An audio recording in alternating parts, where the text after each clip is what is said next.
오늘 우리에게 주시는 생명의 말씀은 사도행전 21장 8절에서 14절 말씀입니다. 옆에 분과 인사하시겠습니다. 주님의 이름으로 사랑합니다. 이 시간 은혜 받으시라고 은혜 받읍시다 함께 인사합니다.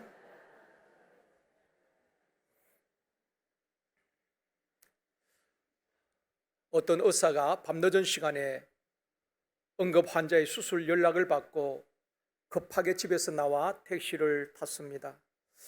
의사는 기사분에게 빨리 갑시다. 사람이 죽어가고 있어요. 재촉을 합니다. 기사분은 예라고 대답하고 차를 달립니다. 병원에 도착해야 될 시간이 되었는데 계속 차는 달리고 있습니다. 초조한 의사분이 기사분에게 다시 묻습니다. 병원까지 도착하려면 얼마나 더 가야 합니까? 그때 기사분이 말하기를, 손님, 어느 병원에 가기를 원하십니까? 그때 의사가 화가 난 겁니다. 그러면서, 아니, 당신은 목적지도 모르고 운전만 하고 있었어. 그때 기사분이 말합니다. 손님이 가야 할 곳을 말해주지 아니하고 급하게 가자고 재촉만 하셔서 지금 급하게 달리고 있습니다. 어느 병원으로 가기를 원하십니까? 그렇게 말했다고 합니다. 사랑하는 성도 여러분, 어쩌면 이것이 우리 현대인들이 살아가는 모습이 아닐까 생각이 되어집니다. 자신이 어디를 향해 가고 있는지, 또 삶의 분명한 목적을 모른 채 그저 시간에 쫓기고 하루하루 바쁘고 분주하게 살아가는 현대인의 모습이기도 한 것입니다. 속도보다 더 중요한 것은 방향인 것입니다. 올 한 해도 여러분 열심히 살아오셨습니다. 삶의 현장에서 치열하게 여러분들 살아오시느라고 수고하셨습니다. 새해를 또 준비하면서 나는 어디를 향해 열심히 달려가야 할 것인가, 우리 자신에게 질문해야 될 부분이라고 생각되어집니다. 오늘 이 시간에는 주 예수의 이름을 위하여 라는 제목으로 말씀을 드리려고 합니다. 우리가 직장 생활을 하든 아니면 교회에서 봉사를 하든 어떤 일을 하든지 열심히 하는 것 중요합니다. 그리고 빨리 하는 것도 중요하고 많은 일을 하는 것도 중요합니다. 그런데 그보다 더 중요한 것은 무엇을 위해서, 왜 그렇게 열심히 해야 하느냐 하는 것입니다. 사도행전 13장에 보면은 바울과 바나바가 안디옥 교회 파송을 받아서 전도하러 가게 되는 것입니다. 1차, 2차, 3차 전도 원정을 다니면서 바울은 숨가쁘게 달려왔습니다. 그 내용이 13장에서 20장까지의 내용입니다. 바울이라는 전도자가 소아시아 지역과 마게도니아 지역에 가서 이방인들에게 복음을 전하고 성도들을 양육하고 교회를 세우고 제자들을 세우면서 숨가쁘게 지금까지 달려왔습니다. 그런데 오늘 본문을 포함한 21장에 보면은 전혀 흐름이 바뀝니다. 새로운 이야기가 펼쳐지고 있는 것입니다. 바울이 지금까지 무엇을 위해서 그렇게 목숨 걸고 복음을 전해야만 했는가, 또 무엇 때문에 환난과 핍박과 고난을 당하면서 돌에 맞기도 하고 감옥에 갇히기도 하면서 그렇게 복음을 전하고 전도했는가, 그렇게 부지런히 달려왔는가 하는 것에 대한 답을 주고 있는 것입니다. 오늘 말씀을 통하여서 우리가 새해에도 어떻게 무엇을 위해서 열심히 살아갈 것인가 지혜를 얻는 시간이 되어지기를 원합니다. 첫 번째로 하나님의 뜻과 인간의 감정입니다. 바울이 지금까지 1차, 2차, 3차 전도 원정을 숨가쁘게 달려왔습니다. 이제 예루살렘을 향하여 올라가고 있는데, 바울이 예루살렘에 올라가면 환난과 결박이 기다리고 있다는 것을 알고 있습니다. 성령님께서는 우리에게 알려주십니다. 그래서 성령이 교회들에게 하시는 말씀을 들으라고 말하고 있는 것입니다. 그런데 우리가 왜 성령의 음성을 듣지 못하는가? 우리가 영적으로 둔하고 성령에 민감하지 못해서 성령의 음성을 듣지 못할 때가 참 많이 있습니다. 사도행전 20장 23절 말씀입니다. 같이 읽겠습니다. 오직 성령이 각 성에서 내게 정언하여 결박과 환난이 나를 기다린다 하시나 성령님께서 바울에게 알려주셨어요. 예루살렘에 올라가면은 결박과 환란이 기다린다는 것을 알려주셨고 바울은 알고 있습니다. 알고도 그 길을 가고 있다는 것입니다. 그래서 제자들과 여러 사람들이 바울에게 예루살렘에 올라가지 못하게 말렸던 것입니다. 21장 4절 말씀입니다. 같이 읽겠습니다. 그 제자들이 성령의 감동으로 바울더러 예루살렘에 들어가지 말라 하더라. 두로에 있을 때에 두로에 있던 제자들이 성령의 감동으로 바울이 예루살렘에 올라가면 결박당한다는 것을 알고 있었습니다. 그래서 그들이 바울에게 예루살렘에 들어가지 말라고 권면하였던 것입니다. 바울 사도님, 예루살렘에 올라가면 결박을 당하고 죽을 수도 있습니다. 아직도 사명이 있는데 당신이 복음을 전해야 되는데 예루살렘에 올라가지 마십시오. 두로에 있는 제자들도 말렸다는 것입니다.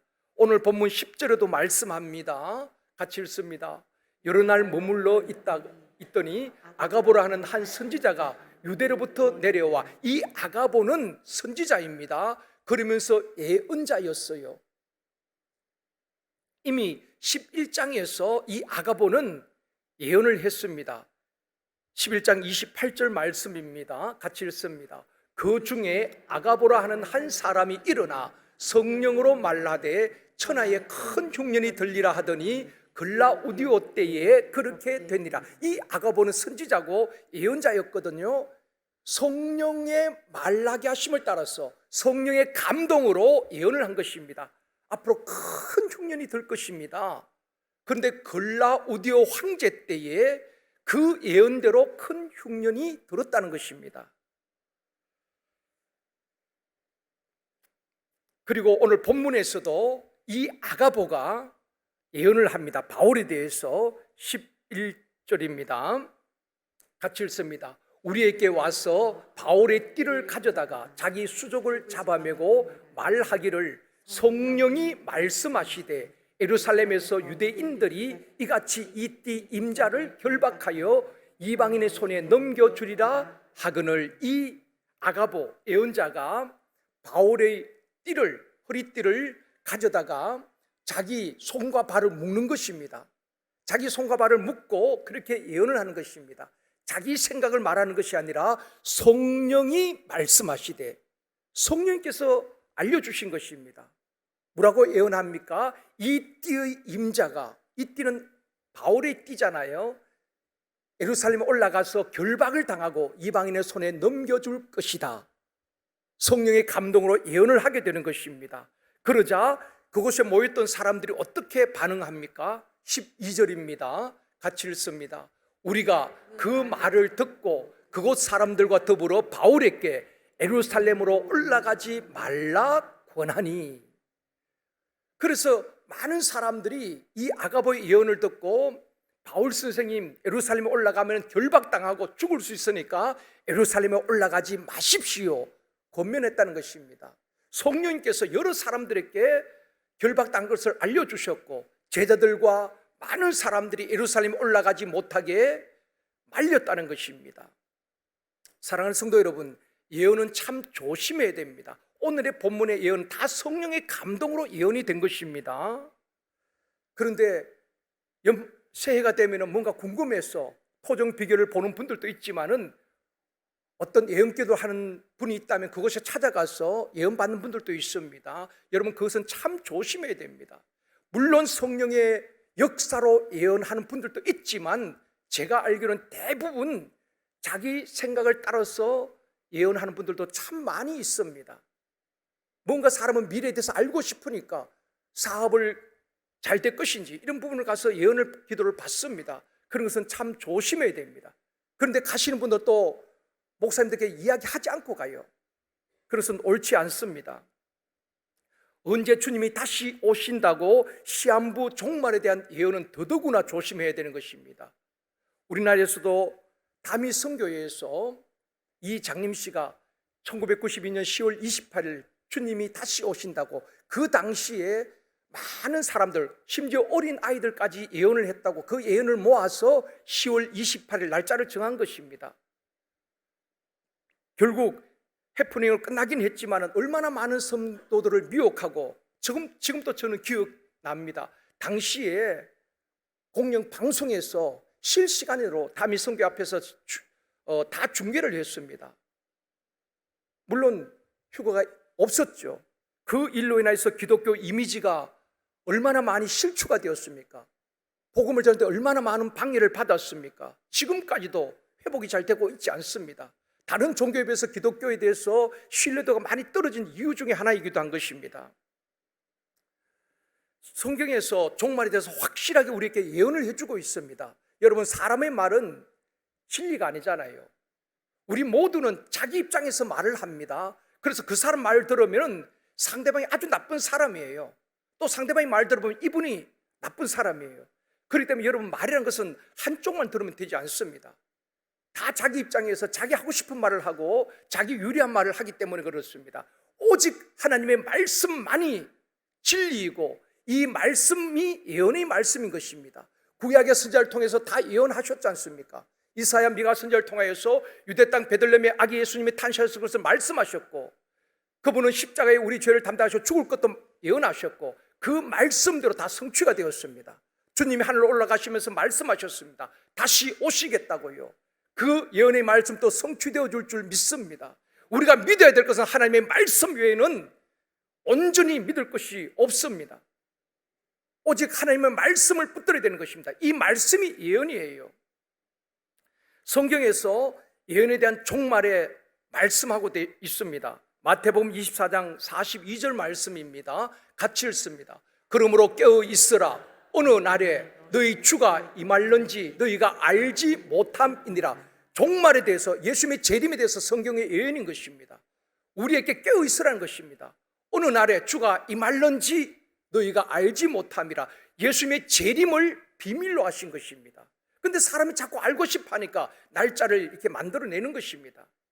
그리고 얼마나 많은 사람들을 혼란케 하는지 모릅니다.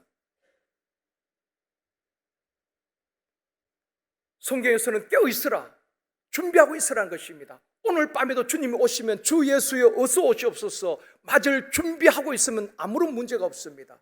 그런데 여러분, 주님이 오늘 밤에 오셨으면 좋겠습니까? 대부분 속으로는 주님 오시면 안 되는데, 큰일 나는데, 무슨 말입니까? 아직 준비가 안 됐다는 것입니다. 주님 맞을 준비가 안 돼 있는 것입니다. 그러니까 주님이 지금 오시면은 주님 앞에서 설 자신이 없는 것입니다. 그래서 가능하면 안 오셨으면 좋겠고, 그런 마음 아닙니까? 솔직하게. 그런데 성경은 말씀합니다. 깨어 있으라는 것입니다. 준비하고 있으라는 것입니다. 주님이 언제 오실지 모르지만은 주님 앞에 부끄러움이 설 수 있도록 늘 신부처럼 단장하고 있으라는 것입니다. 준비된 사람 두려워할 것도 없어요. 그런데 준비가 안 됐기 때문에 주님이 오신다 그러면 두렵고 떨리고 안 왔으면 좋겠다라고 생각하는 것입니다. 입으로는 주님 고백을 부르면서 말입니다. 성경은 언제 오실지 모르기 때문에 깨어 있으라 우리에게 확실하게 말씀을 하고 있는 것입니다. 오늘 본문에서도 성령님께서 제자들과 많은 사람들에게 알려주셨습니다. 바울이 예루살렘에 올라가면은 결박을 당하고 고난을 당할 것을 알려주셨어요. 그래서 제자들과 많은 사람들이 바울로 하여금 올라가지 말라고 막고 권면하고 있는 것입니다. 그런데 하나님의 뜻이 무엇일까요? 성경에 보면은 바울 자신도 로마에 가기를 원했고, 성령님께서 바울로 하여금 예루살렘에 올라가서 로마에 가야 할 것이라고 말씀하고 있습니다. 당시에 최고의 제국인 로마에 가서 복음을 전하라는 것입니다. 만약에 바울이 로마에 가지 않았다면 이 복음은 유럽으로 넘어갈 수 없었을 것입니다. 또 청교도들에서 미국으로 갈 수 없었을 것입니다. 하나님의 계획은 예루살렘에 올라가서 비록 결박을 당하지만은 로마에 가서 복음을 전하고 그 복음이 유럽으로 건너가는 것이 하나님의 계획이었던 것입니다. 그런데 제자들은 거기까지는 몰랐던 것 같습니다. 제자들이 알았던 것은 예루살렘에 올라가면 결박당한다, 거기까지만 알았던 것 같습니다. 그래서 모든 사람들이 바울로 하여금 올라가지 말라고 만류하고 있는 것입니다. 사랑하는 성도 여러분, 인간의 감정이 앞서면은 하나님의 뜻을 이룰 수 없을 때가 있습니다. 예수님께서도 보면은 제자들에게 그런 말씀하셨죠. 내가 예루살렘에 올라가서 장로들과 대제사장들과 서기관들에게 고난을 당하고 죽을 것이다. 죽음에서 끝나는 것이 아니라 3일 만에 부활할 것이라고 주님은 확실하게 말씀하셨습니다. 우리 중에 누가 내가 죽고 부활할 것을 예언할 수가 있겠습니까? 그런데 우리 주님께서는 죽음 이후에 부활을 말씀하신 것입니다. 이것이 하나님의 구원 계획이었습니다. 그때 베드로가 뭐라고 말합니까? 마태복음 16장 22절 말씀입니다. 같이 읽습니다. 베드로가 예수를 붙들고 항변하여 이르되 주여 그리 마옵소서, 이 일이 결코 죽게 미치지 아니하리이다. 베드로가 예수를 팍 이렇게 붙들고 주여 그리 마옵소서, 이 일이 결코 죽게 미치지 아니하리이다. 이 말씀 속에는 베드로의 충성심이 담겨져 있습니다. 주님, 나 베드로가 있습니다. 내가 주님을 지키겠습니다. 누가 주님을 붙들려 온다면은 내가 주님을 맡겠습니다. 이 일이 결코 주님께 미치지 않을 것입니다. 제자로서 당연히 그렇게 말해야지요. 그렇잖아요. 스승이 지금 죽는다는데 아무 말 하지 않는다면 그 제자가 아니지요.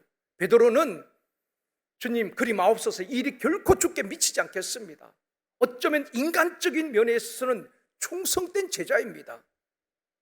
그런데 우리 주님은 베드로를 향해서 뭐라고 말씀하십니까? 베드로야, 너가 내 마음을 알고 있구나. 너는 진짜 제자 중에 제자고 충성된 제자구나. 그렇게 말씀하지 않았습니다. 그 다음 절에서 뭐라고 말합니까? 23절입니다. 같이 읽겠습니다. 예수께서 돌이켜 베드로에게 이르시되 사단아 내 뒤로 물러가라. 너는 나를 넘어지게 하는 자로다. 내가 하나님의 일을 생각하지 아니하고 도리어 사람의 일을 생각하는도다 하시고, 베드로를 칭찬하신 것이 아니라 사단아 내 뒤로 물러가라고 말하고 있습니다. 베드로가 사단이란 말은 아닙니다. 여러분, 사단은 항상 우리 속에 들어와서 역사하는 것입니다. 베드로의 마음속에 들어오고 또 가룟 유다의 마음속에 들어가서 생각을 바꾸어 놓지요. 예수를 팔려는 생각을 마귀가 주게 되는 것입니다. 그러므로 우리 마음을 잘 지켜야 되는 것입니다. 사단이 틈타 역사하지 못하도록, 또한 성령이 우리를 다스리도록, 그렇기 때문에 영적 분별력이 있어야 되는 것입니다. 이것이 성령 역사인지 마귀의 생각인지 잘 분별해야 되는 것입니다. 우리 주님은 그 베드로를 향해서 사단아 내 뒤로 물러가라. 베드로를 꾸짖는 것보다도 베드로 속에 역사는 그 사단을 향해서 우리 주님이 명령하시는 것입니다. 베드로 속에 역사는 이 사단아 물러가라고 말입니다. 그리고 말씀하고 있습니다. 너는 하나님의 일을 생각하게 하지 아니하고 사람의 일을 생각하게 하는도다. 마귀는 항상 그렇습니다.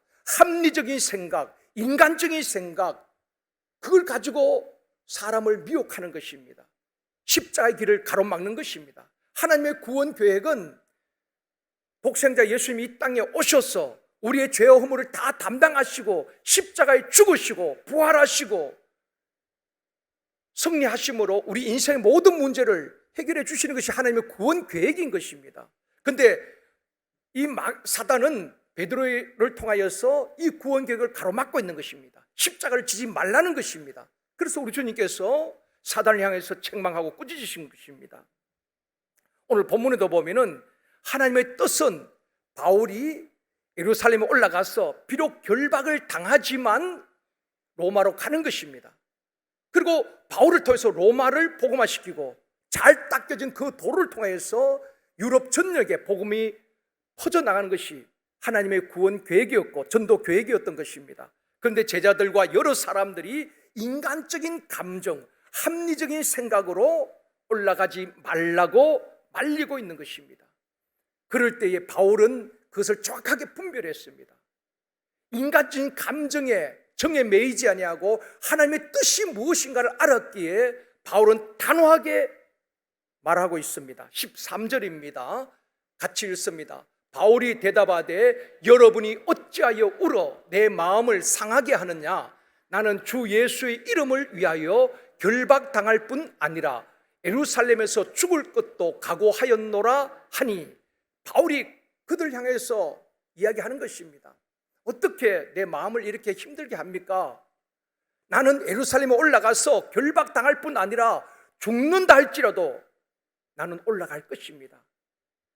바울은 하나님의 뜻을, 하나님의 계획을 알고 있었기 때문에 죽음도 두려워하지 아니하고 예루살렘에 올라가겠다고 선포하는 것입니다. 이것이 사명자의 길인 것입니다.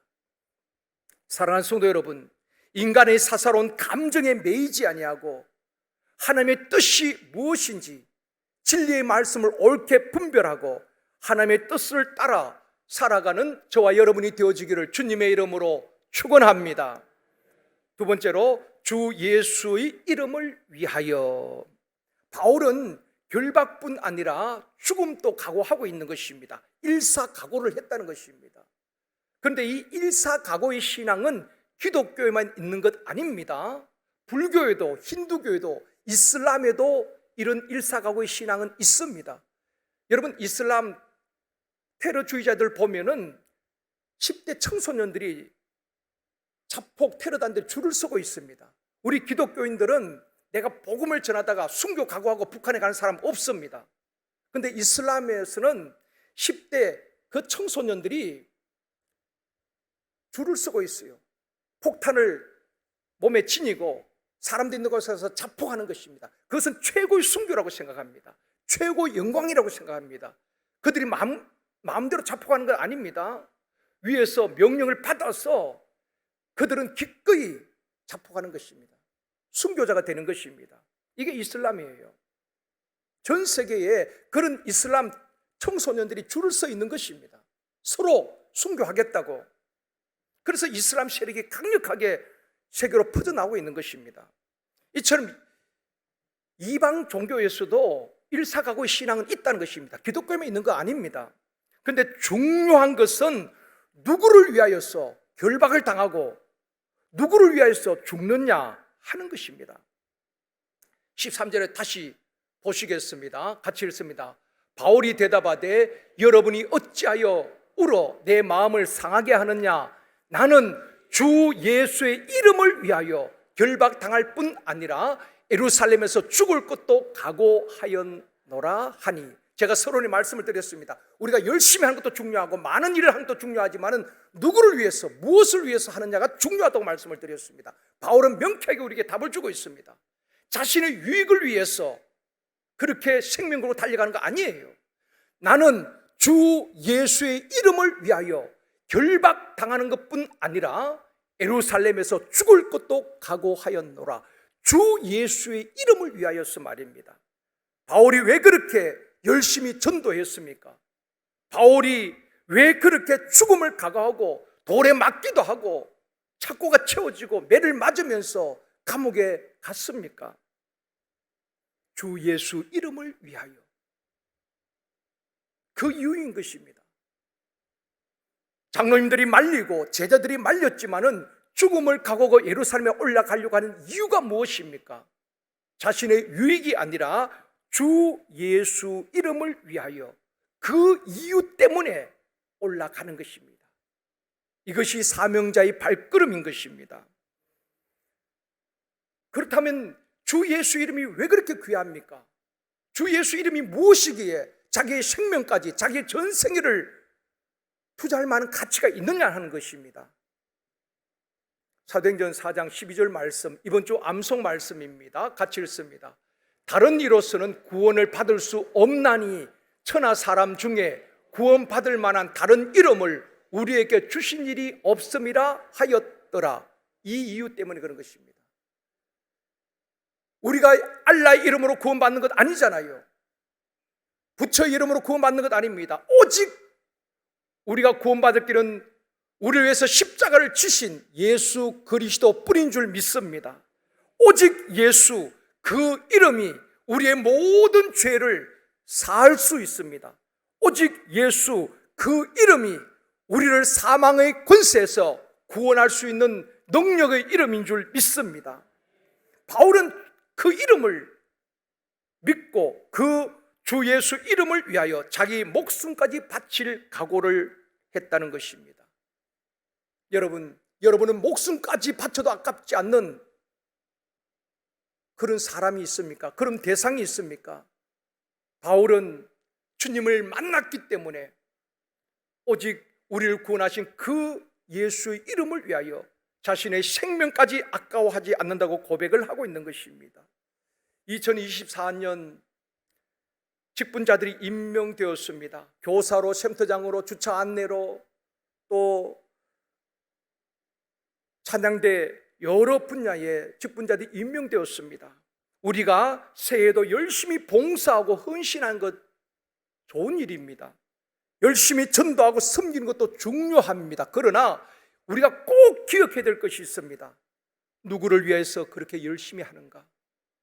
누구를 위해서 그렇게 봉사하는가?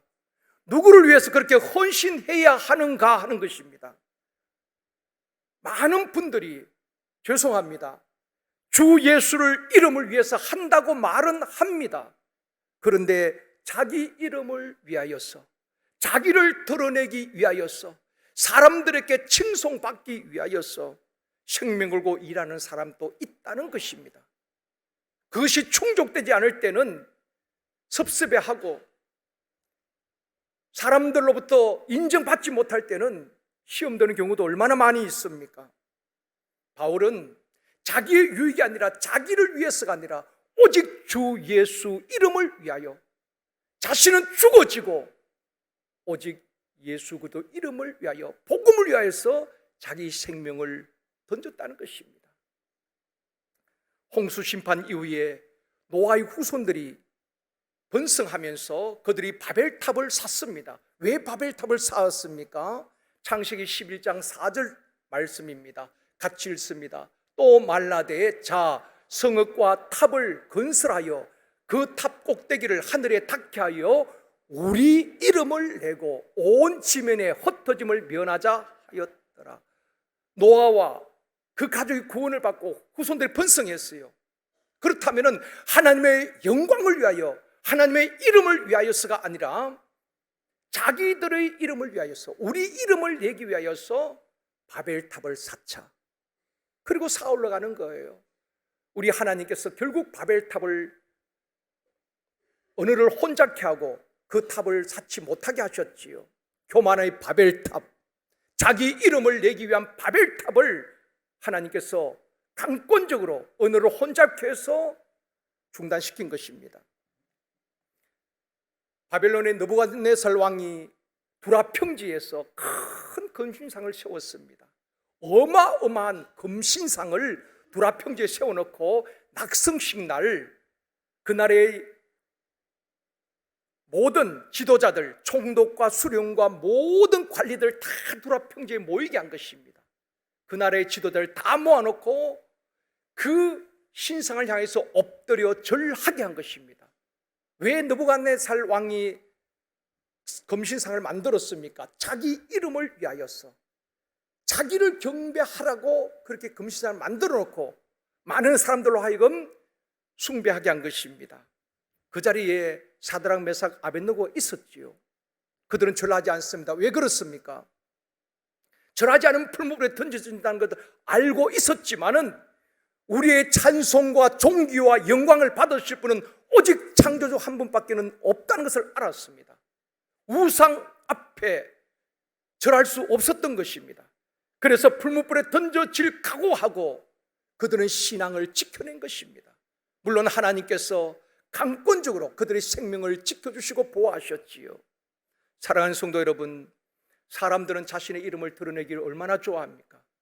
저나 여러분 똑같습니다. 남들이 알아주고 남들이 칭찬하고 칭찬을 얼마나 목말라 하는지 모릅니다. 남들 앞에 서서 뭔가 내 존재감을 드러내고 싶고 어떤 회의에서 발언하고 그런 것을 좋아합니다. 주 예수를 위해서, 교회를 위해서 한다고 하면서도 은근히 그 바탕에 자기 의를 드러내고 하는 것이 다 깔려 있다는 것입니다. 이것이 우리 인간 죄성 아니겠습니까? 그래서 날마다 쳐서 복종시키는 것이 그걸 죽이는 것입니다. 그게 신앙이에요. 저도 마찬가지고 여러분도 마찬가지입니다. 사람 다 인정받고 싶지요. 그렇지만은 우리가 죽어지고 오직 예수 그리스도의 이름이 높임을 받는다면은 그것 때문에 바울은 매를 맞기도 하고 돌에 맞기도 하고 얼마나 때론 굶기도 하고 인간적으로 보면 너무나 초라한 삶을 살았잖아요. 그러나 나는 죽어도 오직 예수 그리스도의 이름이 높아진다면 나는 그 길을 가겠다는 것입니다. 이게 예수를 만난 사람인 것입니다. 복음의 가치를 아는 사람들이라는 것입니다. 우리를 향하여서 예수 믿는 사람이라고 말합니다. 여러분, 예수를 믿는다는 것이 무슨 뜻입니까? 교회 다니는 것과 예수 믿는 것은 달라요. 교회를 30년, 40년 다녀도 예수를 제대로 만나지 못하고 믿지 못하는 사람들도 있습니다. 모래 위에 집을 짓는 사람들도 많이 있다는 것입니다. 평생 자기 의를 드러내다가 우리 주님께서 그들을 향해서 너는 상 다 받았다, 그런 책망 받는다면 실패 아니겠습니까? 예수 믿는다는 것은 나를 높이고 내 이름을 드러내는 것 아니에요. 오직 주 예수 이름을 높여드리고 오직 주님께 영광 올려드리는 사람을 예수 믿는 사람이라고 말하는 것입니다. 저와 여러분이 그런 사람이 되어지기를 원합니다. 그래서 날마다 우리 자신을 꺾는 거예요. 십자가의 정과 욕심을 못 박아 죽이는 겁니다. 바울은 그래서 나는 날마다 죽노라고 말하잖아요. 문득문득 일어나는 그 교만, 나를 드러내고 싶은 그 인간적인 욕망을 날마다 쳐서 복종시켜 죽이는 거예요. 그리고 예수를 드러내는 것입니다. 그런 사람을 우리 주님이 높여주실 줄 믿습니다. 내가 높아지려고 하는 것이 교만인 것입니다. 주님은 여지없이 꺾어버리지만은 나는 죽어지고 오직 주님을 드러낼 때에 주님께서 약속하셨습니다. 그들을 높여주시겠다고 말입니다. 겸손한 자를 높여주시겠다고 말씀하고 있는 것입니다. 바울은 그런 사람이었어요. 자기 이름을 드러내고 자기를 나타내는 것이 아니라 오직 주 예수 이름을 위하여 생명까지 아까워하지 아니하고 지금까지도 달려왔지만은 예루살렘에 올라가면은 결박당하고 죽는다 할지라도 주 예수 이름을 위하여 나는 올라가리라. 그것이 바울의 고백인 것입니다. 사랑하는 성도 여러분, 나의 이름을 위하여서, 나의 영광을 위하여서 사는 것이 아니라 새해에도 오직 주 예수 이름을 위하여 오직 주 예수께 영광을 올려드리는 그런 삶을 살아가는 저와 여러분이 되어주기를 주님의 이름으로 축원합니다. 세 번째로, 모든 것이 하나님의 은혜입니다. 바울이 왜 주 예수 이름에 자기 생명을 걸었을까요? 바울은 자신의 삶을 고백할 때에 은혜란 말을 참 많이 썼습니다. 은혜, 우리도 그런 찬송을 많이 부르잖아요. 은혜로다, 은혜로다. 고린도전서 15장 10절 말씀 같이 읽겠습니다. 그러나 내가 나 된 것은 하나님의 은혜로 된 것이니 내게 주신 그의 은혜가 헛되지 아니하여 내가 모든 사도보다 더 많이 수고하였으나 내가 한 것이 아니요 오직 나와 함께 하신 하나님의 은혜로다. 이 한 절 속에 하나님의 은혜, 하나님의 은혜, 하나님의 은혜로다, 한 절 속에 세 번을 이야기하고 있습니다. 나 된 것은 하나님의 은혜고 내가 그렇게 죽도록 충성했지만 내가 한 것 아니라는 것입니다. 오직 하나님의 은혜로, 나와 함께 하신 하나님의 은혜로 한 것입니다. 올 한 해 동안 여러분 남몰래 수고하신 분들 많이 계십니다. 정말 목사의 마음을 감동하는 분들이 많이 계셔요. 그러나 내가 한 것이 아니라 하나님께서 감당할 수 있는 힘도 주시고 마음도 주시고 체력도 주시기 때문에 한 것 아니겠습니까? 우리의 고백은 내가 한 것이 아니라 하나님의 은혜로다. 그런 고백이 되어지기를 원합니다. 바울은 그렇게 고백하고 있는 것입니다. 바울이 주님께 찾아가서 이제부터 내가 주님을 믿겠습니다, 주님의 제자가 되겠습니다, 이제부터 주님만 따르겠습니다, 그렇게 한 것 아니잖아요. 이 사울은 아주 살기가 등등하고 예수 믿는 사람들을 못 살게 굴고 결박하고 죽이는데 앞장섰던 사람입니다. 그런 예수를 전혀 몰랐던 청년 사울을 찾아오신 분이 예수님이신 것입니다. 비방자요, 박해자요, 폭행자였던 사울을 찾아오셔서 만나주시고 그의 인생을 완전히 변화시켜 주신 분이 예수 그리스도란 말입니다. 그렇게 완악하고 교회를 핍박하던 사람을 변화시켜 주신 사람이 바로 예수 그리스도인 것입니다. 바울은 자신을 변화시켜 주신 그분의 이름 예수 그리스도가 너무나 귀하고 그 은혜가 너무나 컸기 때문에 그 예수 그리스도의 이름을 위하여 자신의 전 생애를 드렸던 것 아니겠습니까? 모든 종교는 인간의 신을 찾으려고 합니다. 모든 종교는 그렇습니다. 고행을 한다든지 아니면 명상을 한다든지 모든 종교는 인간이 신을 찾아가고 그렇게 합니다. 그러나 기독교는 그렇지 않지요.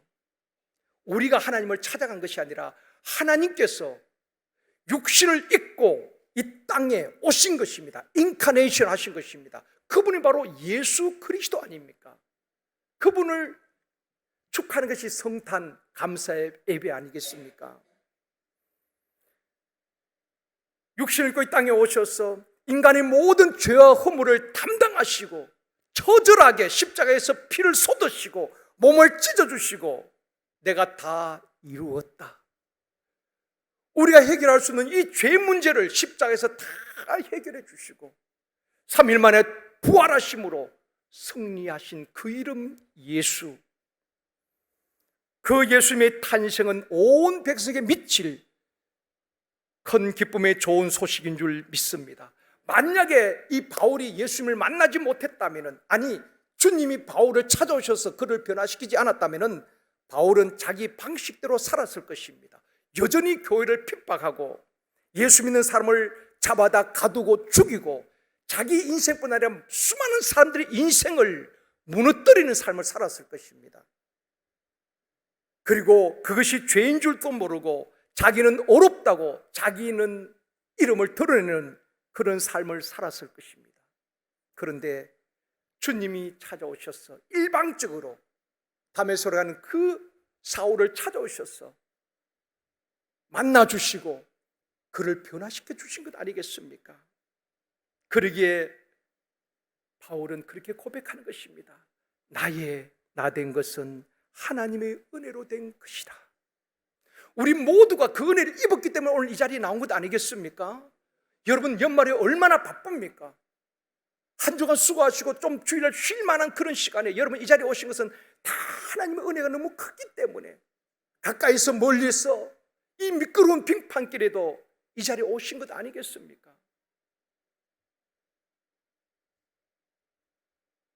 그러기에 바울은 그 은혜를 깨달았습니다. 그래서 자기 생명까지 아까워하지 아니하고 복음을 전하면서 달리고 또 달렸던 것입니다. 나를 변화시켜 주신 그 하나님, 내가 복음을 통해서 수많은 사람들이 주께로 돌아오고 변화될 것을 기대하면서 바울은 그렇게 복음을 전했고 수많은 사람들이 주께로 돌아오고 또 변화된 삶을 살았던 사람들이 얼마나 많이 있습니까? 사랑하는 성도 여러분, 나 같은 죄인 주님이 찾아오셔서 만나주시고 변화시켜주시고 몸된 교회의 귀한 직분 맡겨주신 것 하나님의 은혜인 줄 믿습니다. 저는 지금 또 문득문득 나 같은 사람 정말 주님께서 변화시켜 주시고 이 귀한 직분 맡겨주신 것 생각하면 감사밖에 없어요. 저는 참 사람도 좋아하고 친구들도 좋아하고 놀기 좋아하고 여행 좋아하고 만약에 제가 예수를 제대로 만나지 못했다면 바울이 고백처럼 죄인 중에 개수 정도가 아니라 죄의 구렁텅이에서 살았을 사람인 것 같아요. 그런데 일찍 주님께서 저를 만나주시고 귀한 직분 맡겨주신 것이 얼마나 감사한지, 감사의 고백밖에는 모든 것이 하나님의 은혜임을 고백할 수밖에 없는 것입니다. 그것이 우리 모두의 고백 아니겠습니까? 오늘 또 생명 주시고 예배 자리에 나오게 하신 것도 하나님의 은혜요. 올 한 해 힘들고 어려운 일도 많이 있었지만은 생명 있는 것도 하나님의 은혜 아니겠습니까? 연말에 참 안타까운 일들이 제 개인적으로 주변에 많이 있었습니다. 지난 12월 13일 수요일이었죠. 제가 MPWM 이사장을 맡고 있다 보니까 이제 신년도를 또 계획하고 또 새해에도 우리 국내 파트너들이 마음을 모아서 세계 선교를 잘 감당해야 하기 때문에 안산 지역에 또 가장 많았습니다. 안산 지역에 9분의 교회가 함께 MPW 회원교회가 있습니다. 그래서 그분들 격려도 할 겸 연락을 미리 드렸습니다. 목사님들과 사모님들 다 오시면은 제가 식사를 한번 대접하고 싶습니다. 그날 목사님 7분, 사모님들 7분이 오셨어요. 그래서 식사를 대접하면서 목사님들 지금까지도 함께 해주셔서 너무 감사하지만 새해에도 우리가 연합해서 주님이 그렇게 기뻐하시는 선교를 잘 감당할 수 있기를 도움을 청했습니다. 모든 분들이 함께 내년 더 힘을 모아주시겠다고 약속하셨고 참 은혜로운 분위기 속에서 헤어졌습니다. 그 가운데 이제 안산의 리더격인 장정환 목사님 계신데 이분이 참 선교에 굉장히 열정 있는 분입니다. 사모님과 함께 사모님이 간단한 통역도 할 정도이시기 때문에 항상 선교에 대해서 크지도 않습니다. 곳곳에 교회를 세우시고 그 교회는 선교하는 교회입니다. 그래서 사모님이 말씀하셔요. 내년 1월 첫 주에도 주일 예배 드리고 필리핀에 목사님과 함께 선교를 갑니다. 또 3월 달은 캄보디아 갑니다. 몇 월 달은 어디를 갑니다. 다 선교 스케줄이 있더라고요. 말씀하시는데 사모님 대단하셔요. 내년에도 열심히 우리 같이 선교해요. 그렇게 이제 그날 헤어졌습니다. 그리고 꼭 일주일 며칠 전 20일 수요일 날이었습니다. 제가 새벽 예배를 마치고 한 7시 반쯤 이제 집에 잠깐 들어갔는데 그 장정원 목사님 전화가 왔어요. 아침 일찍 전화 오는 것은 뭔가 급한 일이 있는 것 아니겠습니까? 또 첫 마디 목사님 이야기만 들어보면은 어떤 전화인지 느낌이 오잖아요. 그래서 목사님 하는데 제가 좀 불길한 예감이 들었어요. 우리 사모가 쓰러졌어.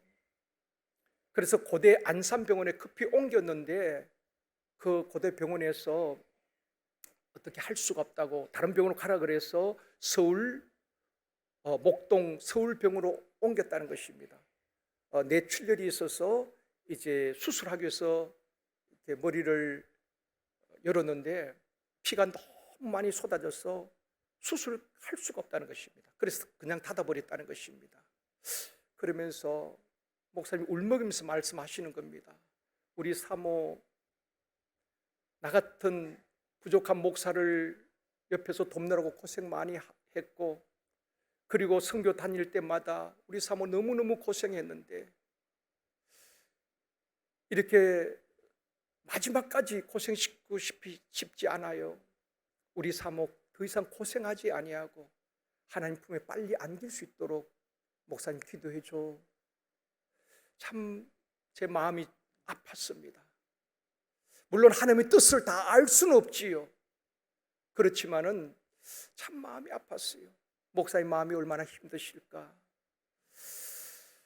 아마 병원에서 더 이상 소생 가능성이 없기 때문에 며칠 못 넘길 것 같다는 이야기를 제가 또 듣고 있습니다. 사랑하는 성도 여러분, 내일 일을 알 수 없는 인생 아니겠습니까? 우리에게 생명이 있음을 감사할 수 있기를 원합니다. 힘든 것만 생각하는 것이 아니라 하나님 올 한 해도 지켜주심 감사하고 오늘도 생명이 있음을 감사하고 그렇게 서로 사랑하며 살아갈 수 있기를 원합니다. 여러분 인생 아무도 알 수가 없어요. 내일 일을 자랑하지 말라고 했습니다. 여러분은 사랑하는 가족들 연말 한 해 동안 수고했다고 사랑한다고 가족들을 한번 안아도 주시고 격려도 해주셨으면 좋겠어요. 가족이 원수 아니잖아요.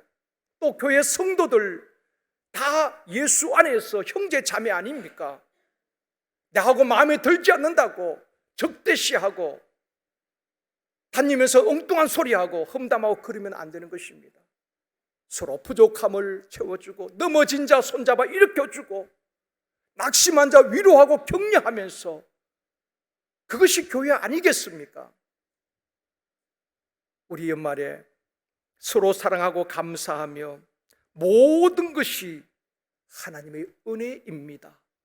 고백할 수 있기를 원합니다. 가정에서도 받은 복을 세어보면서 하나님의 은혜였고 교회에도 힘든 중에도 돌아보니 은혜 아닌 것이 하나도 없음을 고백하며 모든 것이 하나님의 은혜였습니다. 고백할 수 있는 저와 여러분이 되어지기를 원합니다.